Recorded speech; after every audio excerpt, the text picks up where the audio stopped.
Pengakuisisian bisnis pada bab ini yaitu kombinasi bisnis melalui akuisisi saham, yaitu memperoleh kepentingan pengendalian atau controlling interest dalam saham biasa dengan hak suara lebih dari 50%. Dapat memiliki pengendalian melalui kepemilikan tidak langsung dengan kombinasi bisnis terjadi pada saat yaitu tambahan saham nilai entitas anak secara mudah diperoleh melalui tambahan dari investasi. Untuk laporan keuangan konsolidasi, manfaat utama bagi pemilik dan kreditor entitas induk, kemudian tidak menjadi perhatian utama bagi pihak non-pengendali ataupun kreditor entitas anak. Manfaat bagi pemilik dan kreditor karena adanya penyajian laporan entitas anak yang terpisah. Untuk laporan keuangan konsolidasian sesuai dengan PSAK 65 yaitu adalah laporan keuangan kelompok usaha yang di dalamnya aset, liabilitas, ekuitas, penghasilan, beban, dan arus kas entitas induk dan entitas anak disajikan sebagai suatu entitas ekonomi.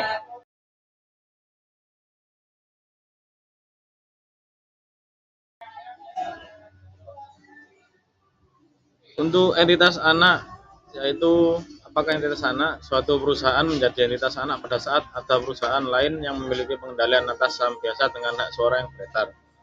Dan pada akuisisi 100% atau investi tetap melanjutkan kegiatan operasionalnya sebagai entitas hukum yang terpisah. Kemudian entitas anak atau afiliasi melanjutkan usaha sebagai entitas hukum terpisah dan menyiapkan laporan keuangan tersendiri. Entitas anak, entitas induk, dan entitas investasi sesuai dengan PSAK 65, yaitu entitas anak adalah entitas yang dikendalikan oleh entitas lain, kemudian entitas induk adalah entitas yang mengendalikan satu atau lebih entitas, untuk entitas investasi adalah entitas yang memperoleh dana dari satu atau lebih investor dengan tujuan memberikan investor tersebut jasa manajemen investasi. Dan untuk menyatakan komitmen kepada investor bahwa tujuan bisnisnya adalah untuk menginvestasikan dana yang semata-mata untuk memperoleh imbal hasil dari kenaikan nilai modal, penghasilan investasi, dan keduanya. Juga untuk mengukur dan mengevaluasi kinerja dari seluruh investasinya yang substansial berdasarkan nilai wajar. Entitas induk yang merupakan entitas investasi tidak menyajikan laporan keuangan konsolidasian. Jika entitas investasi disyaratkan untuk mengukur seluruh entitas anaknya pada nilai wajar melalui laba rugi sesuai dengan PSAK 55, yaitu mengenal instrumen keuangan, pengakuan, dan pengukuran.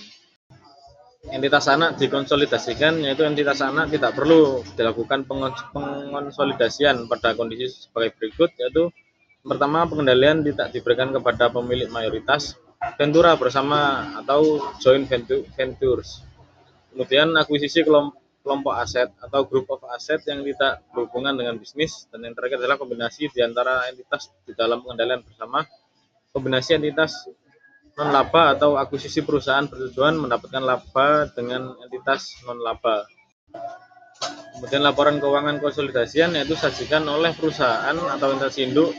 Entitas induk mengungkapkan kebijakan konsolidasian sesuai dengan SEC Register SX Peraturan 3A 03. Kemudian hal-hal pengecualian dalam konsolidasian, tahun fiskal sebagai entitas konsolidasian, terus menggunakan akhir tahun fiskal entitas induk, tetapi dapat meliputi laporan entitas anak yang akhir tahun fiskalnya 3 bulan dari akhir tahun fiskal entitas induk, dengan pengungkapan kejadian-kejadian campur tangan yang material.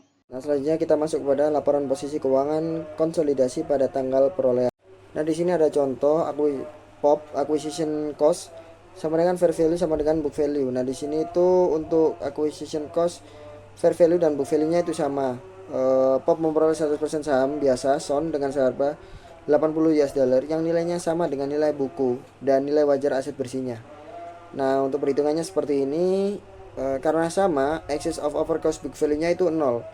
Perlu dicatat, untuk konsolidasi lakukan pengeliminasian investasi POP dan akun modal saham dan laba ditahan SON. Nah, untuk laporan posisi keuangannya jadi seperti ini ya teman-teman. Untuk investment in SON tadi 80 dan untuk sisanya masuk kepada capital stock dan return earning pada PT SON. Selanjutnya masuk ke jurnal eliminasi. Di sini capital stock dan return earning pada investment tinggal dibalik 60, 20 dan 80.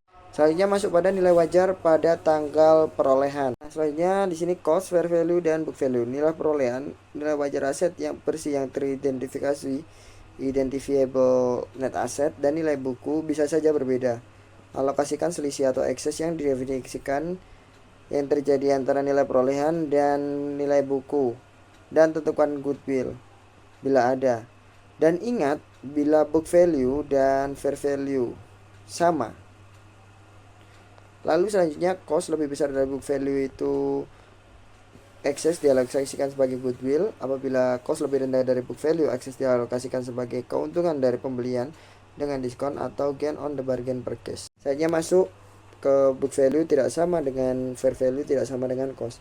Nah, perbedaan nilai buku aset bersih atau book value dan nilai wajar aset bersih teridentifikasi atau fair value dibebankan ke dalam nilai aset atau liabilitas tertentu, misalnya under value of or over value inventories plan asset dan unrecord asset atau patents or liabilities atau exchange contingents.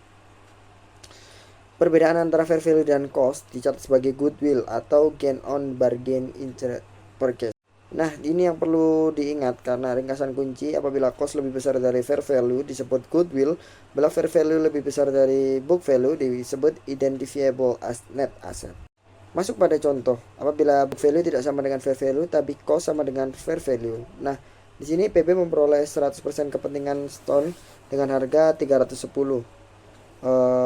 Di sini book value-nya itu sebesar 245 dan fair value-nya sebesar 310. Dan apabila cost dikurangi fair value-nya itu 0, yang mana goodwill. Tidak ada goodwill. Di sini cost 310 dan 100% book value-nya itu 245. Hasilnya excess of cost over book value-nya 65. Masuk pada sini allocated to inventory dan plan amounnya 25 dan 40 dan amortisasinya pada tahun pertama dan pada tahun pertama dan 10 tahun. Totalnya 65. Untuk jurnal eliminasinya seperti ini. Capital stock, return earning, inventory plan 100, 145, 25, 40 pada investment in stone 310. Nah, masuk ke contoh selanjutnya. Di sini apabila book value dan fair value tidak sama dan juga cost dan fair value tidak sama. Petra memperoleh 100% kepentingan semi dengan harga 530.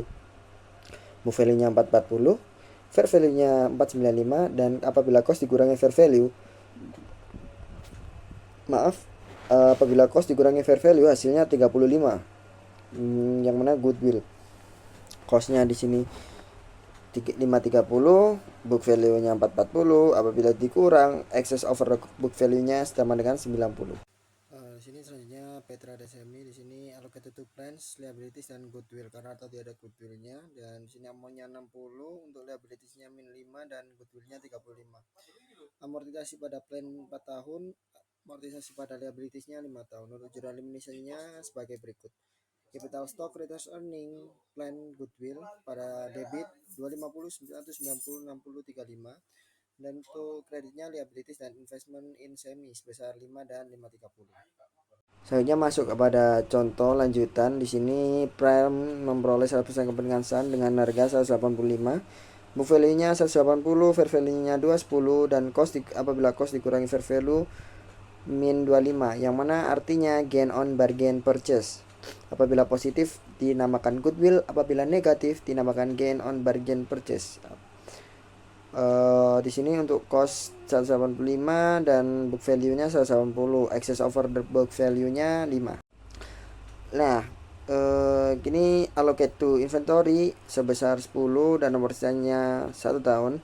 Plan land amount 20 dan amortisasinya tidak diketahui. Bargain purchase minus dalam kurung 25, amortisasinya tulis gain dengan total 5.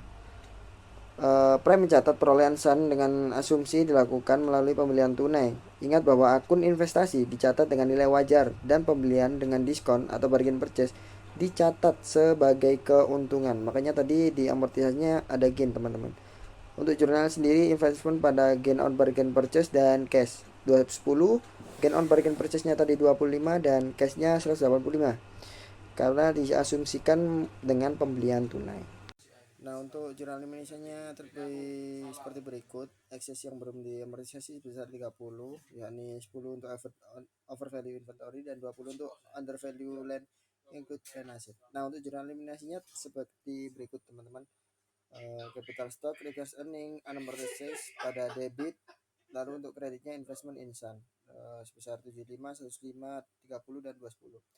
Lalu selanjutnya inventory plan 10, 20 dan kreditnya unamortized excess besar 30.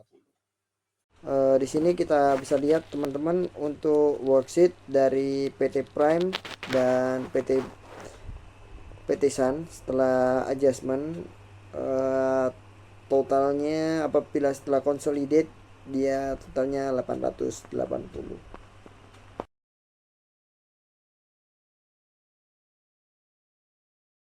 Non-controlling interest atau NCI, yaitu entitas induk memiliki kepentingan pada entitas anak kurang dari 100%, yang dimana kepentingan non-pengendali atau NCI ini mempresentasikan pemegang saham minoritas.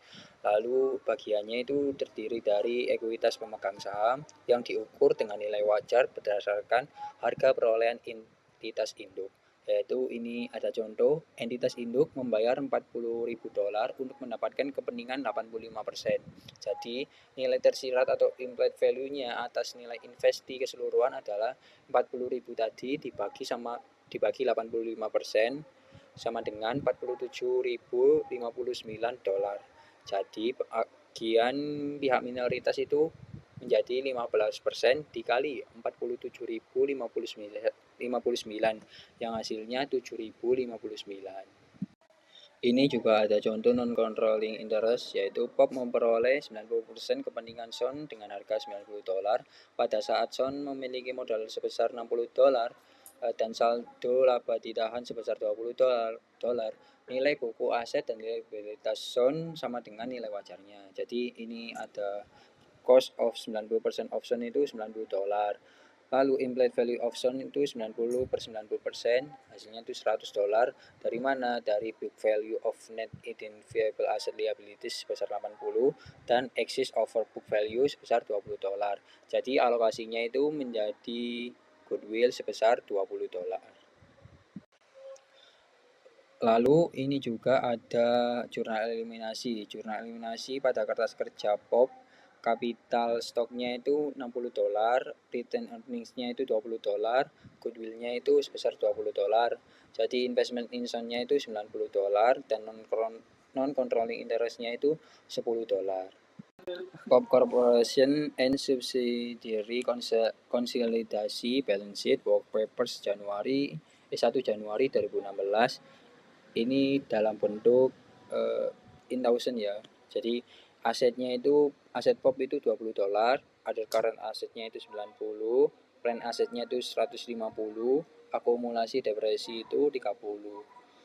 Itu dikurangi nantinya sama investment insennya 100. Goodwill-nya belum ditemukan dulu. Jadi total aset dari 20 ditambah 90 ditambah 150 dikurangi 30 ditambah 100 itu hasilnya 330. Lalu 100% Son-nya itu aset cash-nya itu $20. Terus ini other current asetnya itu $30, plan asetnya itu $90, akumulasi depresiasinya itu dikurangi $10. Jadi hasilnya $130. Lalu ada adjustment and eliminasinya. Ini jadi dieliminasi ya, 100 yang investment short pada kredit, lalu goodwill 20 di debit. Jadi konsolidasi balance sheet-nya itu $40 ditambah 120 ditambah 240 dikurangi 40 ditambah 20 hasilnya itu 380.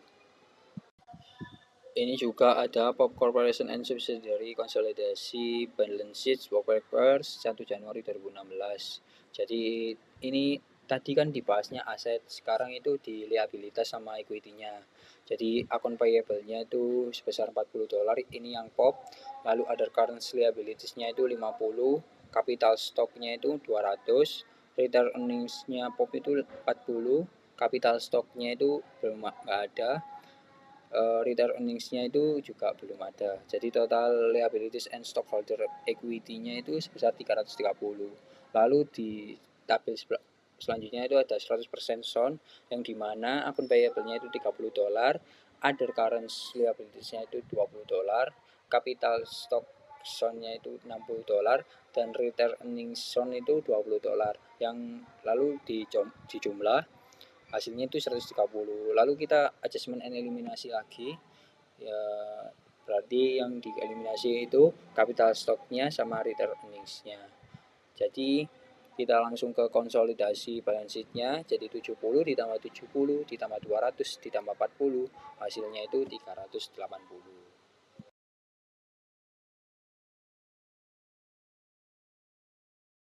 Laporan posisi keuangan setelah tanggal perolehan. Dalam penyusunan laporan posisi keuangan konsolidasian, terdapat beberapa berikut, yaitu mengeliminasi akun investasi di entitas anak atau pada pembukuan entitas induk, mengeliminasi akun entitas anak atau common stock return earnings, dan seterusnya.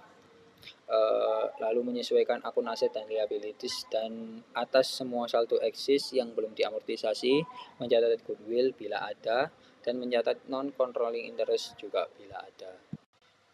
Ini juga ada tabel setelah 1 tahunnya, di mana cash ini ada kan cash, dividend receivable, other current asset, plan asset, dan investment in Son. Ini POP yang sebelah kiri ada POP, terus lalu ada sebelah kanan itu Son. Jadi di mana cashnya itu $54,8, dividend receivable-nya $18, other current asset-nya 82, plan asset-nya itu 110, investment in Son-nya itu 108. Terus dijumlah kayak tadi menjadi 372,8. Lalu Son-nya ini ada $30, cash-nya, other current asset-nya itu menurun jadi $56, plan asset-nya itu menurun juga jadi $74, yaitu $160. Lalu ada di sebelah kanannya itu ada liabilitas, capital stock, dan retained earnings, yang dimana yang POP itu liabilitasnya itu 100, capital stocknya itu 200, retained earningsnya itu 72,8, lalu di total hasilnya itu 372,8. Lalu yang Son itu turun jadi liabilitasnya 50, capital stocknya 90, retained earningsnya itu 40, hasilnya 160. Dimana kita langsung ke jurnal kertas kerja eliminasi POP-nya itu, capital stock-nya 60, retained earningsnya 40, goodwill-nya 20. Lalu di kreditnya ada investment in Son 90%, 108. Lalu ini ada di tabel, kita tinggal masukin aja. Terus non controlling interestnya 10% itu 12. 12 ini dari mana? Dari 110 ditambah itu pokoknya. Lalu ada dividend payable-nya itu sebesar 18, dividend receivable-nya 18, akun payable-nya itu 10, other current asset-nya itu juga 10. Ini lanjutannya dari tabel setelah 1 tahun itu tadi, ya kita tinggal masukin aja. Jadi di sini ada dividend receivable-nya 18, other current asset-nya itu 10, terus investment in Son-nya itu 108, goodwill-nya itu 20, terus di total di amortisasi eksis itu 120. Terus ini lalu tinggal dimasukin aja yang tadi kita jurnal itu. Terus di konsolidasinya itu ada cashnya itu jadi 84, lalu dividen receivable-nya itu jadi 18, dikurangi kan debit sama kredit jadi 0, lalu di ini other current asset-nya itu 128, 82 tambah 56 dikurangi 10. Lalu ada plan asset-nya itu 110, jadi 184 ditambah 110 ditambah 74. Lalu investment in Son-nya itu kan di debit sama kredit jadi 0 gitu. Terus goodwill-nya kita mendapat goodwill sebesar 20. Terus ini di total hasilnya itu 416,8. Lalu akun payable-nya ini 60 tambah 30 90 dikurangi 10, dikurangi adjustment ini jadinya 80. Lalu differential variable-nya 20 dikurangi 18 yaitu 2, 40 ditambah 10 sama dengan 50 yang other current liabilities, capital stock-nya 260 dikurangi 60 hasilnya itu 200, return earnings-nya itu 72,8 ditambah 40 dikurangi 40 sama dengan 72,8. Non controlling interest-nya itu menjadi 12 di adjustment, jadi ya 12. Jadi ini total semua hasilnya itu 416,8. Jadi balance ya. Item kunci pada laporan posisi keuangan yaitu investasi di entitas anak tidak muncul pada laporan posisi keuangan konsolidasian. Lalu ekuitas pada laporan posisi keuangan konsolidasian berupa ekuitas entitas induk ditambah dengan ekuitas kepentingan non pengendali atau non controlling interest atau NCI. Lalu nilai akun NCI proporsional dengan nilai akun investasi pada entitas anak pada penggunaan metode ekuitas. Lalu $12 sama dengan 108 dikali 10 dibagi 90. Untuk yang selanjutnya yaitu masuk ke bagian 3.7 yaitu amortisasi setelah tanggal perolehan. Lalu ini ada unamortized excess. Excess dibebankan ke aset dan liabilitas diamortisasi menyesuaikan dengan akun tersebut. Di sini contohnya ada tabel balance sheet account, ada tabel amortization periodnya berapa, dan juga ada tabel income statement account. Contohnya yang pertama ini ada dari balance sheet account-nya inventory dan juga current asset yang lain-lain. Untuk tabel amortisasi periodnya ini umumnya 1 tahun, dan juga income statement account-nya ini cost of sales dan juga beban lain-lain. Lalu untuk yang ini cost-nya sebesar $310 dan 100% BV-nya 245, sebesar 245 dan dikurangkan menjadi excess yaitu sebesar $65 dan dialokasikan ke inventory sebesar 25 selama 1 tahun pertama, dan plan totalnya sebesar 40 selama 10 tahun. Jadinya 40 ditambah 25 sama dengan $65. Dan juga di sini ada inventory dan juga plan. Untuk beginning atau awal amortisasi excess-nya untuk yang inventory ada 25 dan current years amortization 25, endingnya jadi 25 dikurangi 25 sama dengan 0. Untuk plan-nya untuk awalnya atau beginning sebesar 40 dan current years amortization-nya besar 4, jadi 40 dikurangi 4 sama dengan 36, dan totalnya dari beginningnya 25 tambah 40 sama dengan 65, current year-nya 25 ditambah 4 sama dengan 29, dan untuk ending unamortized excess-nya 36. Lalu ini ada Petra dan Semi, untuk biayanya $530, 100% BV-nya $440, dan excess-nya dikurangi 530 dikurangi 440 sama dengan $90. Dialokasikan ke plan sebanyak 60 selama 4 tahun, liabilitas minus 5 selama 5 tahun, dan juga goodwill 35, jadi totalnya $90. Untuk plan-nya pada awalnya 60, selama tahun berjalan 15, jadi 60 dikurangi 15 sama dengan 45.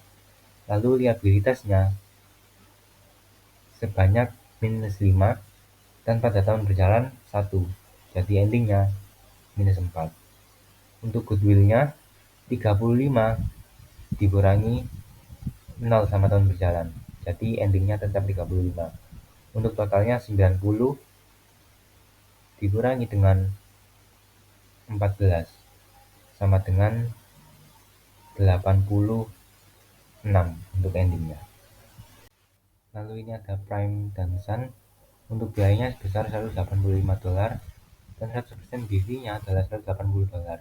Jadi untuk assets-nya 185 dikurangi dengan 180 sama dengan $5. Dialokasikan ke inventory sebanyak 10 selama 1 tahun pertama, dan land-nya sebanyak 20, break-in purchase-nya 25.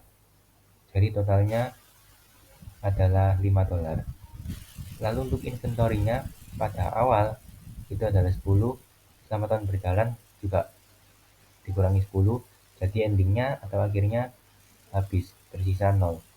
Untuk landnya pada awal tahun 20 dan pada tahun berjalan 0, jadi endingnya tetap sama 20.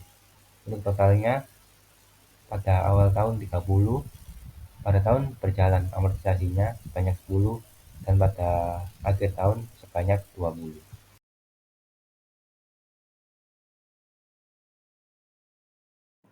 Oke, di sini ada kunci-kunci dari income statement item atau dari laporan laba rugi. Yang pertama adalah segala pendapatan dari subsidiary, perusahaan subsidiary itu harus kita eliminasi.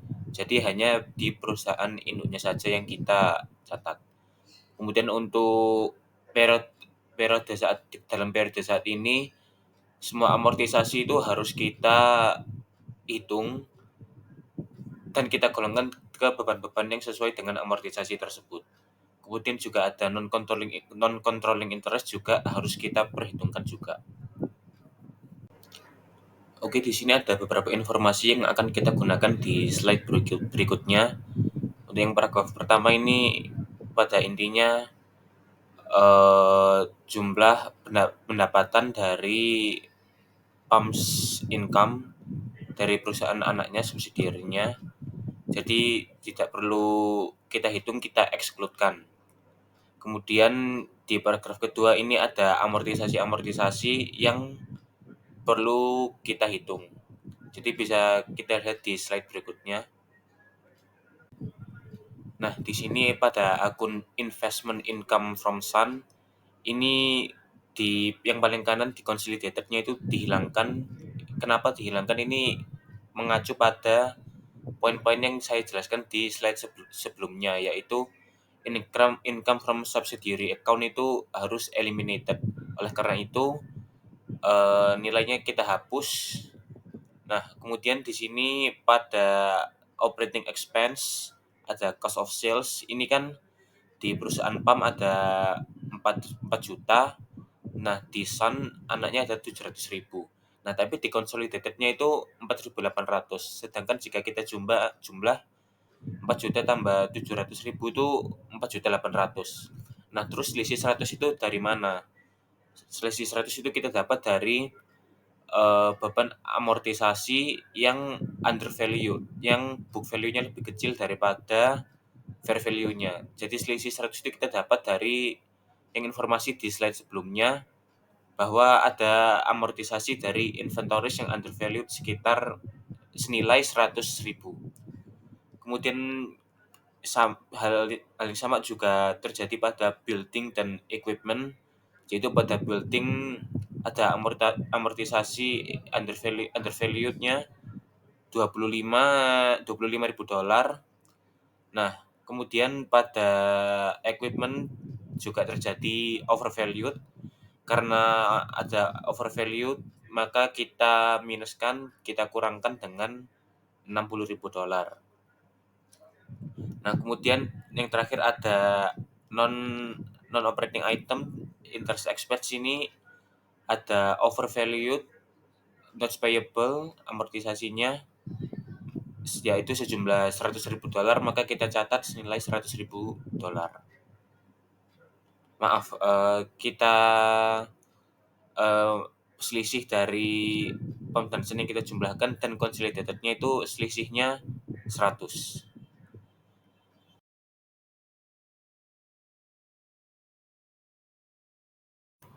Oke, di sini adalah push down accounting. Jadi push down accounting adalah pencatatan investasi ke anak perusahaan, tapi ini kita menggunakan jurnal yang berbeda dari investment subsidiary, yaitu tapi ada dengan beberapa syarat, yaitu perusahaan subsidiary harus dimiliki sekitar 90% dan tidak ada utang dimiliki publik dan tidak ada saham preferen. Oke, di sini ada Pub Corporation memberi 5.000 lembar saham dengan harga pari, nilai pari 10 dolar dan 100.000 cash, tapi dengan nilai wajar dari saham tersebut adalah 55 dolar. Kemudian di sini ada neraca dari perusahaan yang diakuisisi, yaitu perusahaan subsidiarnya. Kemudian untuk jurnalnya ada investment in Sun 375, ini didapat dari nilai 375 ini kita dapat dari mana? Bisa kita lihat di jurnal kreditnya, itu cash mengurangi aset senilai 100.000 dolar, kemudian capital stock senilai nilai pari 10 dolar senilai 50.000 dolar, ini didapat dari 5.000 lembar saham, kita kalikan dengan nilai parinya yaitu 10 dolar, maka kita dapat 50.000. Kemudian ada additional paid in capital yang menambah di ekuitas, ini kita dapat dari selisih nilai pari dan nilai wajar yaitu senilai 45 dolar, kita kalikan dengan 5.000 lembar saham, maka akan kita dapat nilai 225.000 dolar. Nah, kemudian kita total semua, kita akan mendapat nilai 375 di investment in Sun yang menambah aset. Nah, kemudian di sini ada kita catat jurnalan dari beberapa aset dan lain-lain, dari aset, liabilitas, dan ekuitas yang under value atau over value. Jadi di sini kita catat ada di sisi aset ada inventories, land, equipment. Ini menambah di aset. Kenapa? Karena item ini semua mengalami under value. Nah, yang kita catat nih 20 kita dapat dari di inventories di slide sebelumnya, yaitu di book value-nya 130 dan fair value-nya di 150. Nah, selisihnya itu 20, maka kita catat di jurnal tersebut 20.000 dolar. Itu juga berlaku di land dan equipment yang sama-sama mengalami under value. Kemudian di building net ini mengurangi aset. Kenapa? Karena dicatat sebagai over value, maka dari itu kita catat di sisi kredit. Nah, untuk retained earnings ini ada di neraca sebelumnya, kita tulis 110. Kemudian untuk boost down capital, nah kemudian di sini ada goodwill senilai 35.000 dolar. Ini kita dapat dari mana? Itu tadi kan kita tahu bahwa kita membeli perusahaan subsidiary ini dengan harga 375.000 dolar.